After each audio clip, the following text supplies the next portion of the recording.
Brigadier Haris Nawaz साहब ने join कर लिया है। हारिस साहब, बहुत शुक्रिया वक्त देने के लिए। ये फरमाइएगा कि आज जो फैसला आया है, साबिक डीजी आईएसआई को सजा दी गई है, ये कोई मामूली बात नहीं है, हाई प्रोफाइल केस है और इसमें जो आज फैसला आया है, आप क्या समझते हैं कि ये साबित हो गया कि फौज जो है वो कड़ा एहतसाब करती है?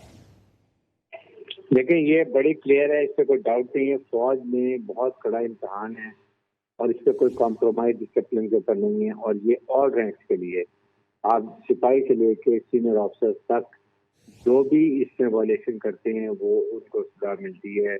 और अगर इनके बाद आप देखें तो 4 चार्जेस थे। एक तो था कि पॉलिटिकल एक्टिविटी में एंगेज रहे, दूसरा इनकी violation of official secret act किया जो कि detrimental of safety interest of the military था। फिर तीसरा उनको था कि निश्चित चौथा इन्होंने किसी को तक हार्म पहुंचाने की। इन चीजों के ऊपर इनको सजा मिली है और जाहिर है कि इसके बाद से पहले इनको पूरा मौका दिया गया। 15 महीने केस चला है, उनके डिफेंस को पूरा साफ किया गया। जो सफाई में पेश करना चाहते अपनी मर्जी का डिफेंस लॉयर दिलाए, सब कुछ लेकर आ गए। लेकिन जाहिर है कि जब प्रोसिक्यूशन के बाद बहुत ज्यादा एविडेंस की, खासतौर इतने सीनियर ऑफिसर के लिए जब केस तैयार होता है उसको भी पहले सारी चीजें एक्ट की जाती है और फिर इनको सजा हुई है। जाहिर है कि अभी इनके पास अभी भी मौका है कि हाईकोर्ट में अपने केस को फाइल कर सकते हैं, वहां से रेमेडी ले सकते हैं, वहां अपना दोबारा केस प्लीड करें। अगर वो डिफेंस की लेके वो भी लेके जाए, मेरे ख्याल में ऐसे अभी इनके मौका है। लेकिन एक बात बड़ी क्लियर है कि फौज में डिसिप्लिन के ऊपर कोई कॉम्प्रोमाइज नहीं है और इसमें हम सबको serving retired officer all have to very careful, खास करके अपने फौज के बारे में कमेंट करना, सीनियर ऑफिसर के बारे में कमेंट करना, मोरल से बड़ा फर्क पड़ता है, अफेक्ट होता है। इसलिए इसी वजह से ये है और इसके एग्जाम्पल होनी चाहिए। और आपके सामने अदील राजा को देखते हैं, वहां भी बड़े रास्ते में के कितना प्लीज किया, वहां जाके उसको भी जुर्माना हुआ 50,000 पाउंड का, 2,60,000 उसमें कागजात भी जमा कराने हैं। पाकिस्तान हुकूमत में वापस आने की कोशिश भी कर रही है। तो ये मतलब ये सबक ये हमारे फौज में बड़े इसलिए कि एक को सजा होती है तो बाकी में सबक होता है कि आपने ऐसी बात नहीं करनी, वरना आपको भी ऐसे इस्तेमाल सकती है। इस लिहाज से फौज में बड़ा कड़ा इम्तहान होता है। ठीक है ब्रिगेडियर साहब, जब ये सारा मामला हुआ, फैज़ हमीद को हिरासत में लिया गया, तो उस वक्त के साबिक वजीर आजम यानी बानी पीटीआई की बात कर रही हूँ कि उन्होंने ये कहा था कि फैज़ हमीद को मेरे खिलाफ वादामाप गवाह बनाने की कोशिश की जा रही है। अब तो ये बातें जो है वो सामने आ गई हैं। आप क्या समझते हैं कि बानी पीटीआई की कानूनी और सियासी मुस्तकबिल के बारे में आप क्या समझते हैं कि अब उनका क्या होगा, ये सियासी और कानूनी मुस्तकबिल? देखिए 9 मई के जो केसेज हैं उनसे भी और केसेज फाइल हो रहे हैं, उसके अंदर भी इनके ऊपर भी अभी हो सकता है उसमें भी सेपरेटली डील किया जाए, जिसमें इन्होंने एक पोलिटिकल पार्टी को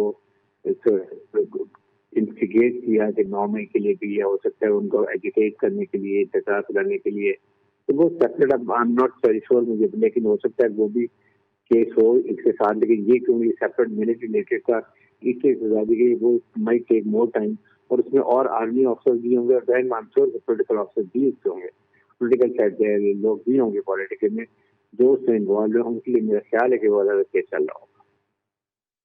और अब ऑप्शन क्या होंगे फैज़ हमीद के पास? ऑप्शन बड़ी सिंपल है, लेकिन हाईकोर्ट में रेमेडी है, अपने केस की अपील कर सकते हैं और वहां पे केस फाइल करें, वहाँ पे डिफेंस को और अगर कोई एविडेंस रहेगी वो लेके जाएं और फिर वकील करें और महसूस करें, वो भी इनको मौका मिलता है।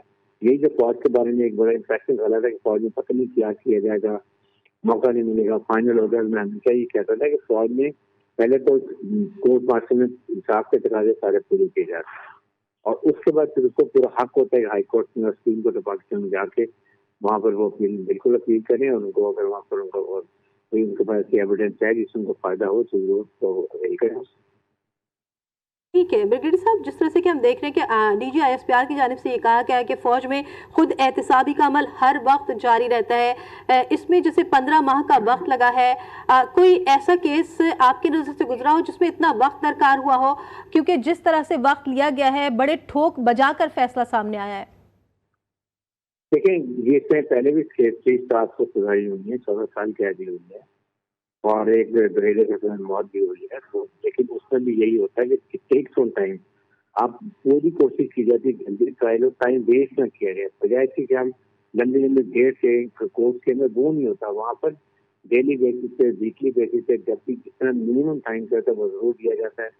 डिफेंस को दिया जाता है, प्रोसिक्यूशन को दिया जाता है, वो भी तैयारी करते हैं चलते करके, और फिर उसके केस का फाइनल होता है। लेकिन इसका ये मतलब नहीं है कि इंसाफ के तकाजे भी पूरे किए जाते।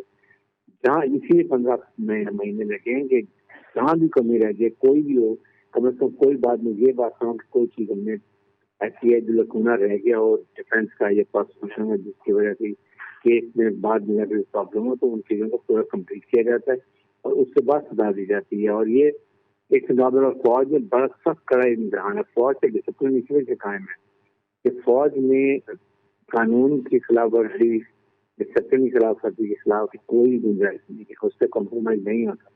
इसीलिए आप देख लें कि हमारी फौज का डिसिप्लिन कैसा है कि अपने लाखों की तादाद में बुलेट्स होती हैं, वेपन्स होते हैं, इतने जिन्होंने कभी खुदा ना खास्ता एक बुलेट भी काम नहीं होती, और इससे बड़ा सख्त हो, अगर कुछ चीज कम हो गुमे तो उससे बड़ा सख्त कड़ा इम्तिहान होता है, सजा होती है, इंक्वायरी भी होती है, उसके बाद सजा भी मिलती है। तो that's all we maintain discipline in the army.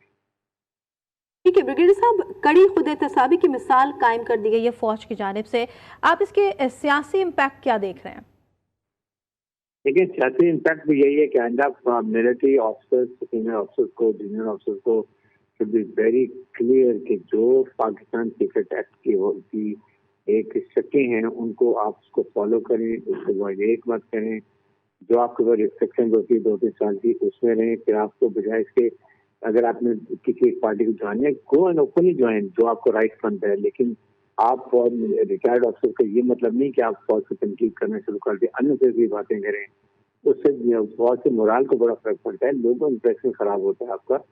और फिर पॉलिटिकल पार्टी को भी ख्याल करना चाहिए, अननेसेसरी सीनियर ऑफिसर को मत एक्सप्लॉइट करेंगे अपोजिशन को कि आपके बेनिफिट के लिए आप उनको इससे एक्सप्लॉइट करेंगे, तो उनका नतीजा आपके सामने है।